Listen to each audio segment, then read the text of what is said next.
বাংলাদেশের ট্রেন বা তাদের ট্রেন ভারতের মধ্য দিয়ে বাংলাদেশে এসে মংলা পোর্ট বা চিটাগং পোর্ট ব্যবহার করবে। তারা কিন্তু এখন কলকাতা পোর্ট ব্যবহার করে, অর্থাৎ আমাদের পোর্টগুলোকে আমরা লাভজনক করবো। তাহলে কি আপনি বলবেন যে ভারতের নত যেন পররাষ্ট্রনীতি হয়ে গেল, তারা তাদের কলকাতা পোর্টকে বঞ্চিত করে বাংলাদেশের পোর্টকে লাভজনক করে দিচ্ছে?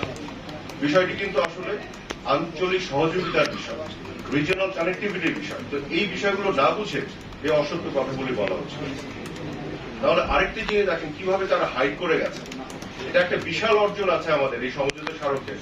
আপনারা দেখবেন যে নেপাল থেকে ভারতের মধ্য দিয়ে ভারতের যে গ্রিড লাইন, সেই গ্রিডের ট্রান্সমিশন লাইন দিয়ে আমরা নেপাল থেকে 40 মেগাওয়াট বিদ্যুৎ আমদানি করব, এবং যখন আমাদের শীত মৌসুমে বিদ্যুতের চাহিদা দেশে কম থাকবে, অতিরিক্ত প্রডিউস করতে পারবো, আমরা রপ্তানিও করতে পারবো।